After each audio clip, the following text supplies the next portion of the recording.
Now, Keith Duffy, come in here, and son Jay. There you are now. How are you, man? Good to see you. How are you doing? How are you, Jay? Good. How's it going? There you go. So, Jay, you're taller.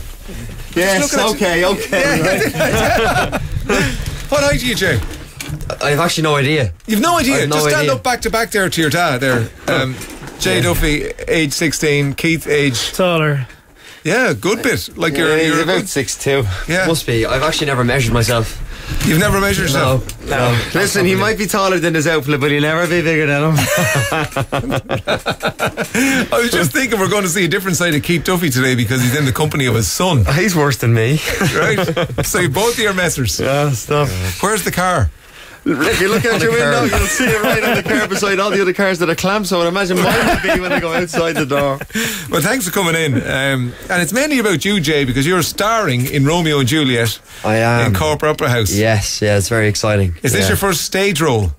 Yeah, it is. It's my first kind of stage job, you know, because I'm usually used to screen because of Hollyoaks. But it's my first kind of professional stage job. So I've jumped straight into the deep end, you know. Romeo. Yes. Wherefore art thou Romeo? Yes. It actually means why are you Romeo, not where. Everyone thinks it's where are you Romeo. Right. It's actually why.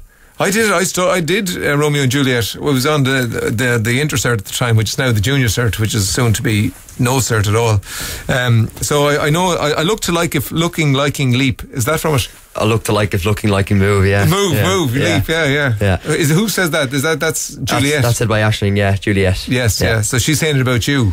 She's actually saying it about Paris. Oh, is she? Right. Her mother wants her to marry a guy called County Paris. Right. And but she doesn't want to, obviously, because she's met me. Okay. And of course you're from the other family. From the Montagues, the rival family. Yeah. So obviously, by way of research, you watched Romeo and Juliet, the animated thing. That's where I learned it. That's what I learned. And my daughter Mia, we were driving down to Cork to see the opening night, and my daughter Mia was telling me all about Romeo and Juliet and Shakespeare and everything else. And I was going, she knows a lot about everything, okay? Because she studies it on the internet. Like she knows all the songs from Phantom of the Opera and everything, but she knew it, and I was so impressed. I said, have you read Romeo and Juliet? And she says, no, I just seen Romeo and Juliet. Which I saw recently. It's quite an accurate story. It's great. So what inspired you to get into acting? I get no thanks, believe me. So just talk us, because I know you've spoken about this before, but the Hollyoaks thing, how did that happen? How did that come about? It came about really like any other sort of job. You know, I got a call off Rose, my agent, to go and do it. You have an agent, excuse me. Actually, the way it started was he got a job playing Peter Pan in school. He's in Belvedere, and they've got a fantastic amateur dramatics up there. They've got the O'Reilly Hall and everything. So in his first year in school, he got the part of Peter Pan, and my agent Rose came to see the show and really liked Jay and liked what he did. So she just put his name on the books, and I don't know, 6 or 8 months later, a couple of auditions came in for BBC dramas and stuff like that, which he didn't get. And at the time, I was happy because, as you know yourself, in this business, you have to be good at rejection because you get a lot of it. Yeah. And it was good for him not to get the first job he went for. And then we were on holidays in Spain, and we got a phone call to say that the guy that plays Emmett Scanlon, he plays Brendan Brady, the Irish Dublin guy. They wanted to get a son for him to work with him. Hollyoaks, yes. So Jay went for an audition and screen test, and he got the job. So that's really how it happened. Yeah. And are you bitten by the bug? I suppose, yeah, because I got the interest watching him, so it must have been from seeing him. Yeah. So yeah. And are you competitive? Do you reckon you're a better actor than your dad? I don't know. I'd say debatable. Yes. Huh? I'd say yes. Right. Well, I went down and saw my son. Now, everybody knows me to be a kind of a rough around the edges Northsider, you know, and to watch my son articulate Shakespeare very, very professionally, I was absolutely blown away. I thought, oh my God, proud. How did he learn all those lines? I mean, I know he's good at learning lines, but the whole language was new to him. The pauses, everything that he had to learn. They had 5 weeks rehearsal, but honestly, it wasn't like looking looking at my son on stage. It was like looking at an actor that I was in awe of, to be honest.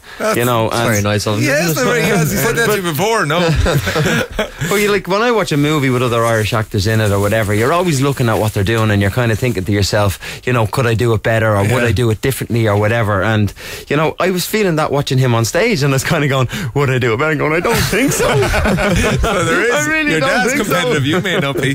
So it's sort of set in contemporary Ireland, is it, or where is it set?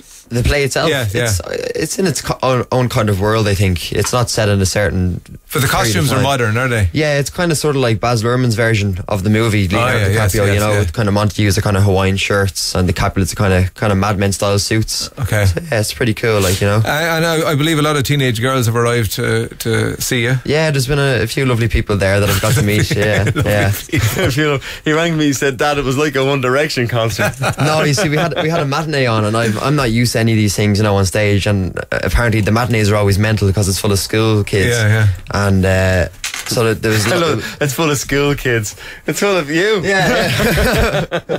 It's full of like third years that are doing their junior certs. So like, it was full that day, full of third years. So like, but there's a certain scene where we have no clothes on, and it just got mental. You know, it was. Oh, they were screaming. And yeah. It was really all no clothes, no clothes. Oh, I had underwear on. Right. And Ashling's wearing a bra. That's about it. Like, and knickers. And do you have to kiss her? Do you have to kiss Aisling in it? I do, yeah. Right. Yeah. How does that go for you? It's going very well, yeah. we thought the age gap would be a problem. But what age is she? She's 21. Is she? She is, yeah. Right. So it's not that so bad. it is like One Direction, isn't it?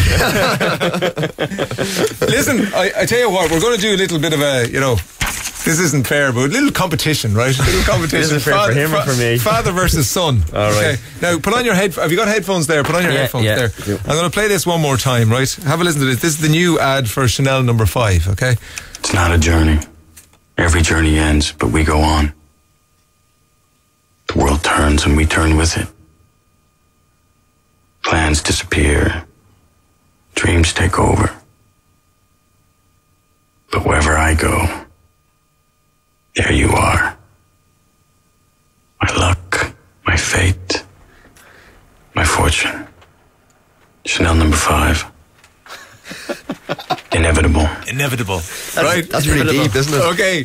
Now, what Pam has done is she's transcribed the script there. Okay. And I'm going to get Ichi to do it. You have an ad break, 2 minutes, to get your head around that. Okay. And we're going to get Keith versus Jay Duffy, the big ad voiceover off, or something like that after this. 100 to 102 Today FM. The Ray Darcy Show with Aviva. Because the car insurance quote should be all about what you want to hear. I love this. Jay and Keith Duffy, both are actors, among other things. Loosely. So Brad Pitt is advertising the new Chanel number 5 thingamajig, and we've given both lads the script, and they're now going to go at it each. Now, who goes first? We'll Age before beauty. Okay. You happy with that? I can toss here of a coin. Toss, no, I'm not getting any advantage. Okay. So toss. What do you call? Well, let him go. Let him pick and choose whatever. Heads. Well, it's the map or the other side. Which do you want? The map. The map, right. It's the map, so you can choose. Which do you want to go first or second? Keith can go first. Keith can go first. Okay. I want to go second. Right. Okay. When you're ready. It's not a journey. Every journey ends, but we go on. The world turns, and we turn with it. Plans disappear, dreams take over. But wherever I go, there you are.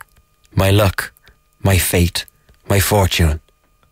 Chanel number 5. Inevitable.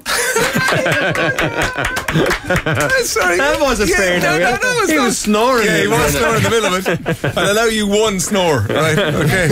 So that's Dad Duffy, and now it's Son Duffy. When you're ready, Jay. Okay. It's not a journey. Every journey ends, but we go on.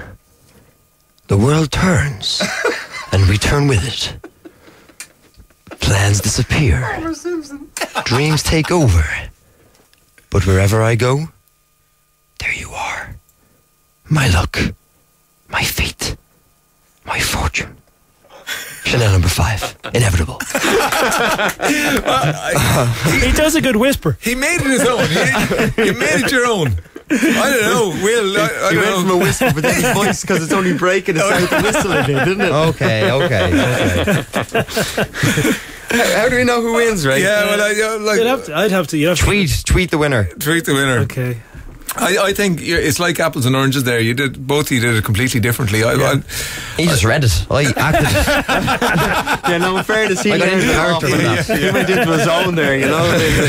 No, 10 out of 10, Jay. You take it. So, Keith, what advice are you giving to Jay? Like, what are you saying to him? To be honest, Ray, he's a very, very sensible lad, and You're saying you don't take a drink. Well, you're underage anyway, so. But I imagine a lot of your mates are. A lot of my friends love to drink. Yeah. And why do you not take a drink? Just To be honest, I don't like the taste of it. right. That's fair enough. Yeah. I have tried. I'd much rather, I have tried to get the odd bottle of beer into him, but or a glass of champagne, but no, not interested. Not it, which is great for him, Yeah.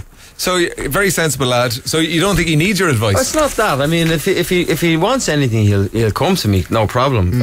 But he usually makes the right decisions himself, And like I said, I went down to watch opening night, and I was nervous wreck. I mean, I thought my kind of nerves of opening nights were gone, but here I am at an opening night, absolutely terrified. But within the first 2 or 3 minutes of Jay being on stage, I was completely at ease. He dominated the stage. He was very comfortable, and I was completely at ease watching him then, So. He picks things up very, very quickly. It's a tough life, acting, isn't it? Yeah, definitely. Yeah. It's not an easy career to go into. No. And what have you got a backup plan? Not at the moment, no. See, it's been okay so far. Well, no, it's gas because he did very well in his junior set. I mean, we were going into the parent-teacher meeting, and I took for granted that he was doing all past subjects or foundation like his dad. Yeah. Every single teacher said, no, Mr. Duffy, he's doing higher level. He did higher level. I said, in maths, he said, yeah, Irish, yeah, everything. Yeah. And he got 6 B's and 3 C's. Oh. So, I mean... Thanks very much. He's so your mum's obviously a bright woman. Yeah, she's very bright. Lisa's very clever. What is there? There's a rumour that Boyzone are getting back together again next year. So I hear. We must hear the rumours from the same people. And I think Ronan mentioned it on his Piers Morgan interview. Right. We are 20 years together next year, and there was talks of getting back together and doing a 20th year anniversary tour, which would be great fun, And new material. The talk from the record company would be to get the first original 5 number ones and get them reproduced, produce them again with a more modern kind of a beat and Love Me For A Reason. You're probably better than me now. Well, working my way back to no, that wasn't one. No. Words, Love Me For A Reason, Father and Son. What about the one that was done in the schoolhouse? What was that one? Key to My Life. Key to My Life, yeah. Yeah, with Laura Birmingham. Yeah. She was the teacher. Yeah. Jenny Langan then was in Love Me For A Reason. All the girls.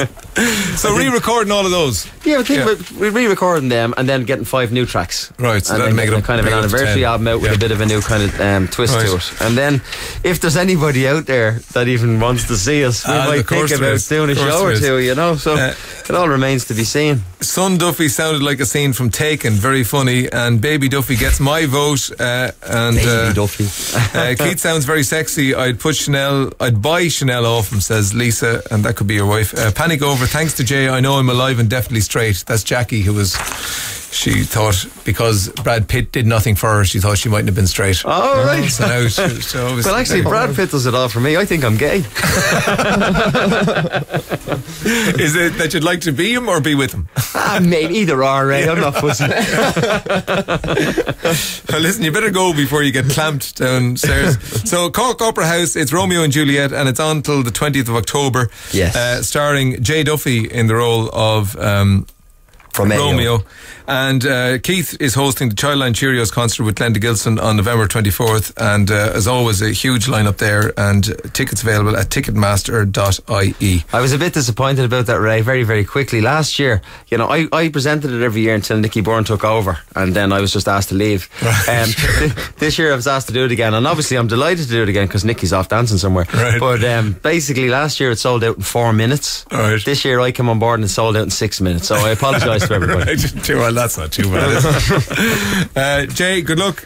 Keith, thanks for coming. Thanks for having us. I think, no, it doesn't matter. That's it from us. Will, thank you very much to Pam, Siobhan, Roisin outside, and to you, of course. Ray Foley's on the way. We'll talk to you tomorrow. The Ray D'Arcy Show on Today FM.